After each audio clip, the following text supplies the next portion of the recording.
Boa tarde, me chamo Júlia Ferreto, minha professora orientadora é Marcela Aldrini Moreira e o tema do meu trabalho de conclusão de curso é abordagem odontológica em pacientes com síndrome de Down, uma revisão de literatura. Introdução.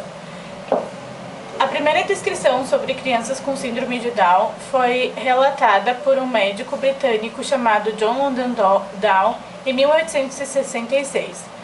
Ele utilizou termos como idiota mongólico e mongolismo aquelas crianças que possuíam fenda palpebral estreita, nariz pequeno, déficit intelectual e baixa estatura. Ele atribuiu essa causa a uma degeneração, uma doença que se originava dos pais. Passado alguns anos, após muitos estudos, em 1958, o geneticista Jerome Lejeune percebeu que, na verdade, não era uma doença e sim um erro genético, um caso genético, um erro de distribuição cromossômica. No Brasil, não se sabe exatamente o número exato de quantos sindrômicos existem, porém, estima-se 270 mil brasileiros com síndrome de Down. Então, o objetivo geral do meu trabalho é realizar um estudo sobre a abordagem do cirurgião dentista diante a criança com síndrome de Down e oferecer orientações para o cuidado da saúde durante e após o atendimento odontológico. Revisão de literatura. A etiologia. Todos os seres vivos são formados por células, que é a menor parte viva do ser vivo. Dentro das células existem os cromossomos e dentro dos cromossomos temos os genes, que carregam as nossas características e as nossas informações, que são elas a cor do cabelo, a cor dos olhos, o formato do nariz, o formato da boca, entre outras. Os seres humanos, eles possuem 46 cromossomos, vindo das células embrionárias dos pais, durante a fecundação, sendo que 23 cromossomos são vindos do pai, dos espermatozoides do pai, e 23 cromossomos do óvulo da mãe. Enquanto é feita a meiose, pode haver vários erros de distribuição, que afetam o crescimento e o desenvolvimento de uma criança. Alguns desses erros podem causar a síndrome de Down. Essa síndrome tem por consequência a não disjunção, ou seja, ocorre a falha da separação cromossômica do paro 21 durante a meiose. O que ocorre na síndrome de Down é que na concepção o zigoto tem 47 cromossomos, causando a trissomia do 21 por não disjunção. Ou seja, no cromossomo do paro 21, ele recebe um cromossomo extra, tendo três pares de cromossomos no paro 21. Por isso chama-se trissomia 21. Odontologia para pacientes especiais. Conforme os estudos Significância of Oral Health in Person with Down Syndrome e Oral Health in Down Syndrome, as características clínicas mais frequentes encontradas na síndrome de Down são: como podemos ver na imagem, eles possuem a união das sobrancelhas, pegas epicânicas dos olhos, fenda palpebral estreita, oblíqua e curta, nariz pequeno, baixa implantação das orelhas, hipotonia muscular e também inclui deficiência mental, braquicefalia, diminuição anteroposterior da cabeça, baixa esterilidade, dedos curtos e mãos largas, hipotonia generalizada. As manifestações bucais e orais também são bastante significativas e incluem, como a gente pode ver na imagem, eles possuem a língua fissurada e geográfica, a macroglossia, que é o aumento do volume da língua, e inclui também hipoplasia do terço médio da face, palato ogival e atrésico e a cavidade bucal pequena. Tanto na dentição decídua quanto na dentição permanente estão presentes os atrasos dentários e sem ordem cronológica. E também eles podem apresentar dentes conoides, que é em forma de cone, coroas curtas e menores, raízes curtas, taurodontia, microdontia, hipodontia, anodontia, supranumerários, oligodontias, agenesias e anomalias de estruturas, que são as hipoplasias e a hipocalcificações dentárias. Também, conforme dá para ver na imagem, as anomalias de estruturas. Na dentição decídua, os dentes ausentes são os incisivos laterais superior e inferiores e também pode ocorrer retenção prolongada dos dentes decíduos. E os dentes ausentes na dentição permanente são o terceiro molar superior e inferior, segundo premolar superior e inferior e incisivos laterais superiores e inferiores. Aspectos bucais mais relevantes em pacientes com síndrome de Down. Então podemos encontrar a cárie. A incidência de cárie dentária é extremamente baixa devido a vários fatores, como eles possuem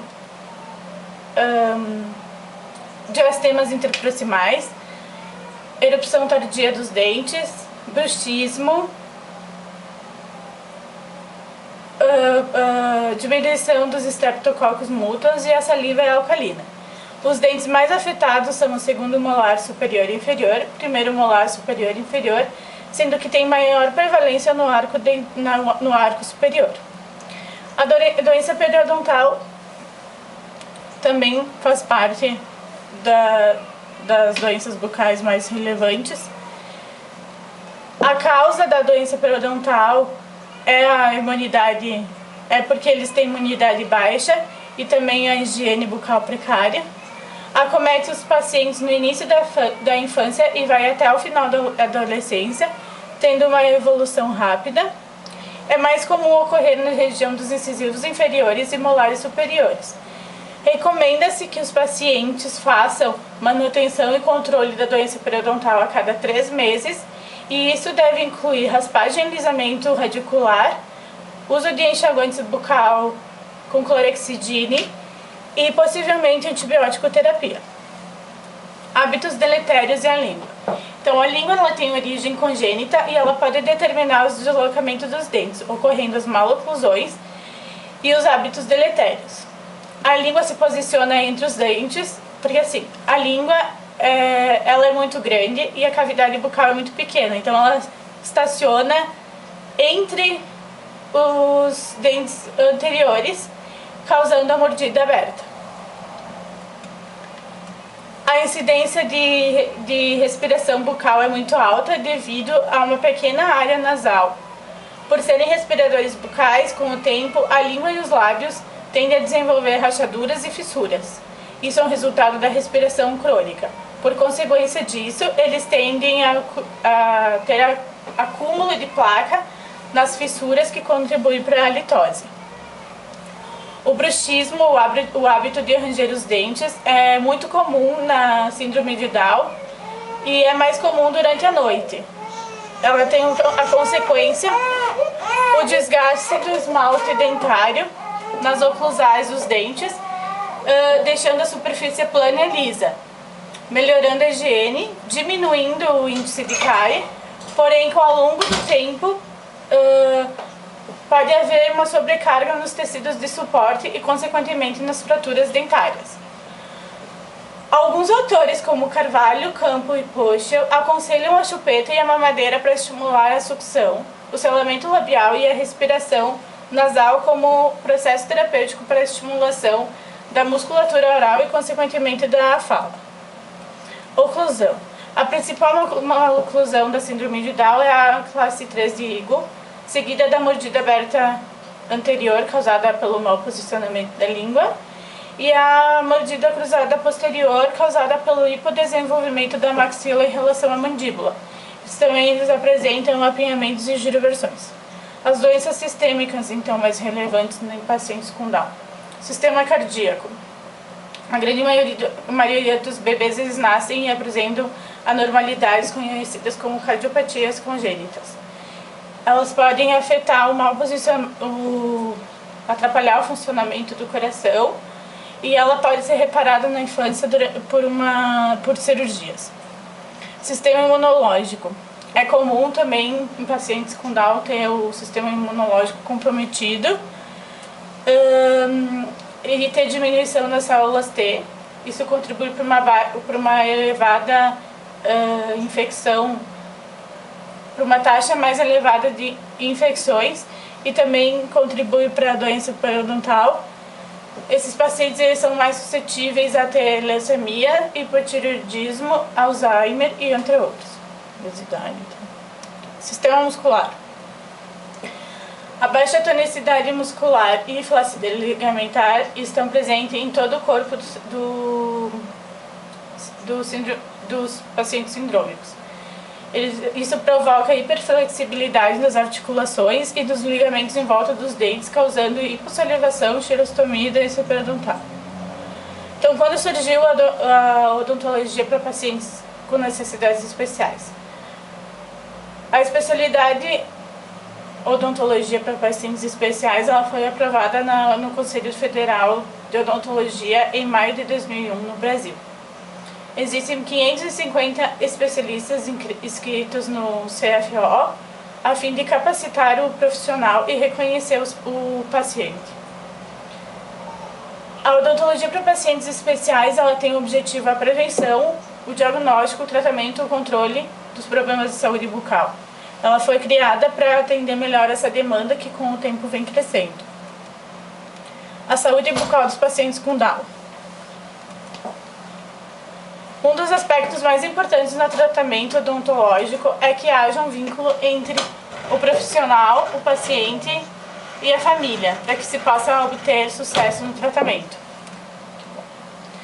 É de extrema importância, então, a participação da família durante os procedimentos odontológicos e que o responsável ele deve cuidar da higiene oral, da dieta dos seus filhos. Os pacientes que não colaboram, deve ser feito o uso de técnicas de contenção física, que se usa faixas ou abridores de boca, entre outras, e contenção química, que é por meio de sedação consciente.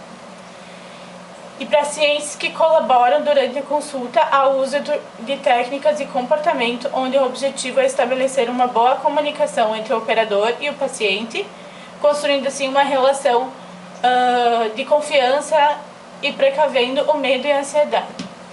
Essas técnicas então são a técnica falar, mostrar e fazer, que ela consiste em apresentar os instrumentais de forma gradativa, explicar os procedimentos que serão utilizados com uma linguagem mais simples. Essa técnica ela deve ser feita quando o paciente chega no consultório e durante todo o atendimento, e ela deve ser repetida sempre que houver novos procedimentos. A técnica da distração depende totalmente do profissional desviar a atenção do paciente durante algum procedimento indesejável. Quando, por exemplo, estiver fazendo uma anestesia, então ele pode fazer o uso de televisão, colocar um filme na televisão ou passar um desenho, cantar alguma música infantil, contar alguma história, para desviar totalmente a atenção do paciente naquele momento. A técnica de modelagem, então, ela consiste na aprendizagem por meio da observação, no qual o paciente, com o observador, imitará o modelo apresentado quando vivenciar uma experiência similar. A técnica de reforço positivo consiste em, quando o paciente foi legal, cooperou durante o atendimento, então no final do atendimento ele recebe uma recompensa do profissional. A abordagem de atendimento em pacientes com Down. A anamnese ela é fundamental dentro da abordagem odontológica para realizar o plano de tratamento. O histórico médico deve ser obtido na primeira consulta. O responsável ele deve levar todos os exames, os laudos e o diagnóstico para que o cirurgião dentista tenha conhecimento da síndrome e saiba das doenças que ele possui. É aconselhável que o cirurgião dentista tenha uma cópia desses documentos para arquivar no prontuário do paciente. Os atendimentos devem ser sempre em dupla, o cirurgião dentista e um auxiliar, bem treinado de preferência. A presença do responsável apenas na primeira consulta. Nas primeiras consultas se faz os procedimentos mais simples, como profilaxia, aplicação tópica de flúor e selantes. E após nas outras consultas daí tu faz anestesias, os procedimentos mais complicados. O melhor período para atender essas crianças é no início do dia. O tempo da consulta deve ser de 30 minutos até 1 hora, para o paciente não ficar estressado e agitado. O profissional ele deve impor alguns limites ao paciente para que esse não fique mexendo nos instrumentais, nos equipamentos, nos materiais odontológicos. A ficha clínica deve conter os exames físicos, clínicos e complementares. É necessário também anotar o telefone dos outros profissionais que participam e acompanham esse paciente, como o médico, o fisioterapeuta, o TO ou o fono. O cirurgião dentista ele tem que ter um cuidado com a coluna do paciente, porque quando ele for posicionar esse paciente na cadeira, porque eles têm frouxidão ligamentar congênita na vértebra cervical, então eles têm que fazer um contorno com almofadas para o paciente se sentir mais confortável. Alguns procedimentos devem se fazer antibiótico terapia, então aqueles procedimentos mais invasivos deve se fazer administrar o antibiótico uma hora antes de cada procedimento e é via oral. Para a realização de restaurações e procedimentos preventivos, moldagens e anestesias infiltrativas, não se faz uso de antibiótico terapia. O uso de anestésicos locais se faz necessário quando o paciente sente dor. Alguns pacientes precisam ser atendidos em ambiente hospitalar, no bloco cirúrgico, sob anestesia geral. Nesse caso, vai estar sempre presente um médico anestesista. Ele vai controlar a ansiedade do paciente, os sinais vitais, administrar os medicamentos e soluções necessárias. Então, considerações finais. A síndrome de Down, ela também é conhecida como trissomia 21, é uma das alterações genéticas mais frequentes encontradas e conceituadas. Sua ocorrência provoca o desenvolvimento do indivíduo com aparência bem típica e características morfológicas semelhantes, bem como de padrão de desenvolvimento e comportamento. Os cuidados com a saúde bucal nesses pacientes se faz necessário para promover uma melhora na qualidade de vida dos mesmos. Apesar disso, não tem muita atenção dedicadas a eles, porque tem muitos profissionais que se sentem despreparados, inseguros para atender. É importante também que pessoas com síndrome de Down tenham um atendimento multidisciplinar, com o médico, com o fono, com o fisioterapeuta, com o terapeuta ocupacional. Sempre que necessário, fazer o uso das técnicas de manejo comportamental para dar conforto e segurança para o paciente durante o atendimento. E se essas técnicas não atingirem o propósito desejado, então fazer o uso de técnicas de contenção física ou química. Independente da idade, o paciente com Down ele deve ter cuidado com a saúde, mirando na manutenção de um estilo de vida saudável. E o tratamento odontológico para crianças com síndrome de Down ele é bem semelhante ao cuidado de crianças de pacientes pediátricos. O dentista ele deve explicar tanto para os pais quanto para responsáveis ou para os pacientes com Down as técnicas de higienização, como é que se faz o uso do fio dental, a quantidade dos fluoretos,